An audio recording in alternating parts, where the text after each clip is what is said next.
everybody, and welcome to the first episode of the 14 Girls Podcast. My name is Margot, and I'm the host. My name is Addie, and I'm the co-host. My name is Charlotte, and I'm the co-host. And my name is Nova, and I'm the co-host.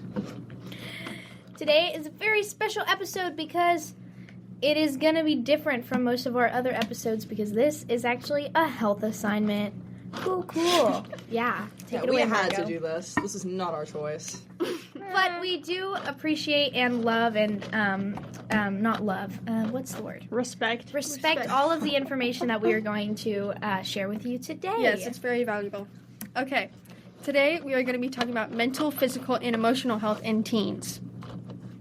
One of the main factors of staying healthy is exercising, but what the Department of Health and Human Services say, they recommend at least 60 minutes or more of daily physical activity for youth ages 6 through 17, which is basically elementary school through high school. However, only 25.3% of Texas high school students actually meet the 60 minutes per day of physical activity, and that involves the 31.2% that are only physically active in the daily PE classes. And some schools don't even have daily PE classes. So that means 78.4% of teens do not meet 60 minutes of physical activity at least 5 days per week. Of course, not everyone is able to get enough physical activity due to the multiple reasons, but there are multiple ways to increase your daily physical intake, like from hosting active community biking and walking for students, or having high-quality training in physical education and classroom teachers. Okay, you're also supposed to eat nutritious meals along with that exercise, but only 8% of teens do that. Most school lunch menus don't have the healthiest food on them, so it's common to only get 2 servings of fruit and vegetables max. About 20% of teens are obese, which dramatically increases the risk for cardiovascular disease, diabetes, high cholesterol, and heart attack or stroke. Honestly, one of the scariest things is the normalization of teens using drugs. You can just walk through a school and find a kid very obviously high as a kite. High as a kite.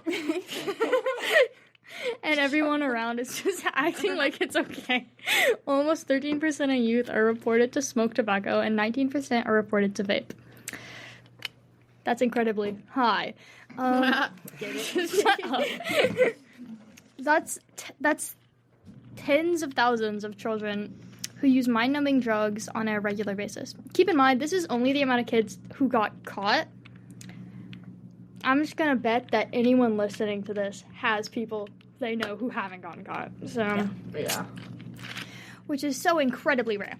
60 children have died just from vaping, and there's also over 2,600 cases of permanent lung damage. I shouldn't have said that. It's okay. Alcohol... Shut up. Alcohol might not be as bad, but it can still damage you. 47% of high school seniors reported to have drunk in the last month. Like I said, only the kids who admitted it. Drinking and drugs are so normalized for teens. Vapes are overtly advertised towards children. Even if they claim grown adults are the main target audience for candied flavored smoke, with flavors literally based off candy with the exact same packaging. It's depicted in movies and songs as fun and you're a loser if you don't, but it severely impacts your mental growth. Handicapping yourself from a young age isn't cool. It's an ignorant, half-baked decision that could affect the entire rest of your life. True. Oh god. True that, Charlotte. Facts. To wrap all of this up, I will talk about the current state of mental health in Texas students. According to everytexan.org, as of December 15, 2023, out of 7 million Texas youths under 17, 1.2 million of that youth report that they have some form of mental, emotional, behavioral, or developmental condition, coming out to roughly 20% of Texas youth. 31% of those students say that they have poor mental health, and 60% of them identify as part of the LGBTQ plus community. 47 reported feeling sad or hopeless every day for 2+ weeks. 22% of the students seriously considered attempting suicide in the past year. 20% of students said they made a plan on how they were going to commit suicide in the past year.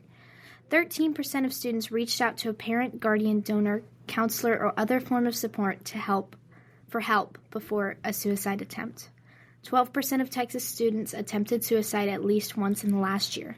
14% were Black and 12% Hispanic.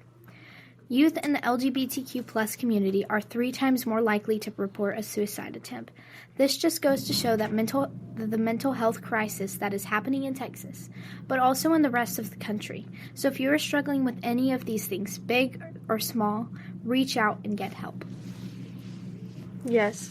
And if you ever feel down or ever feel suicidal, call 988 because it's not okay to feel that. No one should ever feel like they should commit suicide.